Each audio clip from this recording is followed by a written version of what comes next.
Yeah, well, I found this place in some ways by accident, but I've been driving past it for 25 years and never actually parked the car and got out and actually went for a little walk. And here we are right in the middle of this pristine virgin rainforest that we have just a couple of minutes from the studio, full of cicadas and cockatoos and all sorts of things. So it made me want to just start writing a little bit of poetry about it and doing lots of little sketches and taking lots of little photographs just for notes and just trying to get a feel for it. Try and get a bit more involved in it, become a bit more connected to it, I suppose, in some way. So I find it really inspiring, and it's particularly as, yeah, I've been driving past it for a quarter of a century. Yeah, to me, it's not landscape in the terms of classical landscape art, where you go out and do a representation or an illustration of something. It can be very beautiful. We all love those, really, even though we pretend they're not very fashionable, we still love them. And they can be very beautiful because somehow we connect with them. We can understand them, they're very transparent, we can actually feel something directly with them. It's not that sort of thing. It's about listening to all the noises of all these cicadas that are going off. And there's mosquitoes and leeches and people walking along occasionally. And so there's all that sound and there's the smell as well. So you're trying to, and that triggers off all sorts of ideas.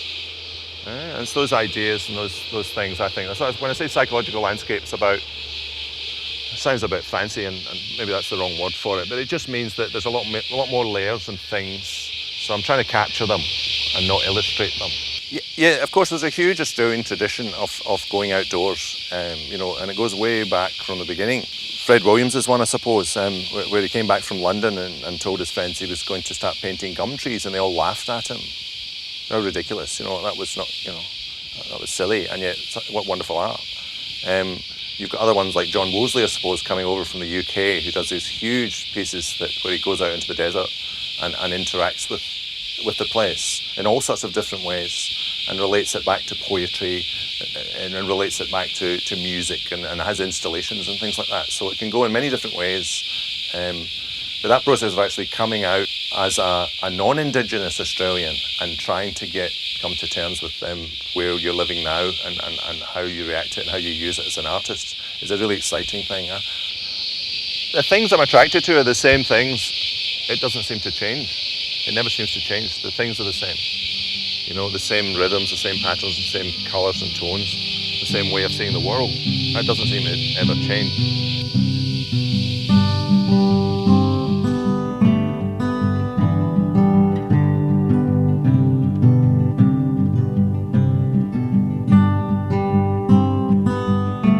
I think you can't escape, you know, your background and where you've come from and what your memories are as a child, I suppose.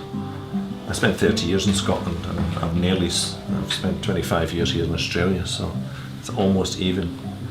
But I think you bring your culture with you, I think.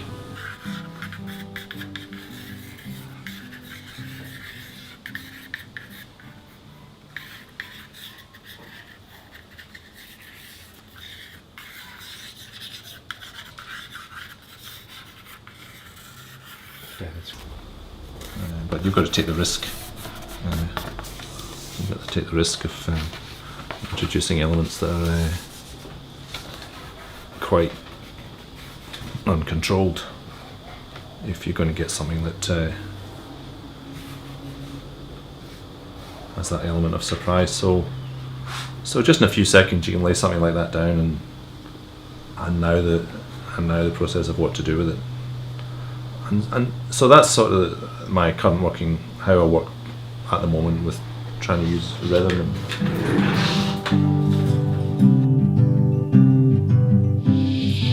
Yeah, so for this exhibition I thought, well, I'm going to try and use colour because I've always been scared of it because I never knew quite what to do with it. And so I would use monotonal colours quite often, you know, so I would just keep them all black and white or blue or green. I'd just choose a colour. So this time I thought, I'm going to go crazy. And I went to the shops and got the colour and I started just putting them on the canvas. And then, and that was amazing because it was all these new things started happening. And so now you were playing with all these different interactions because every time you put one colour on, it changes all the others. So I've given myself permission to have a go at that. And it looks a bit wild sometimes to me, But that's the fun of it. And I think it better reflects the nature of these sorts of places. In many ways, they're uncontrolled.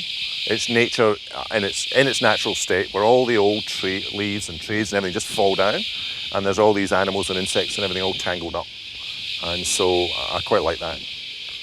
It's the pattern and the rhythm of that I respond to. So now it's a matter of playing with colour. There are times when I think it's nothing more than just seeking approval. And that's probably what most human beings are doing most of the time. And so to pretend that's not there is a mistake. It gets easier when you get older. When you're younger, you can't see these things, but when you're older, you can, but it doesn't matter. So that's the fun. I just enjoy it. I think it's great. I mean, imagine getting a chance to do this. I remember my teacher saying to me in primary school, he said, "What do you like doing the most?" And I said, "Art." And that was the question was answered.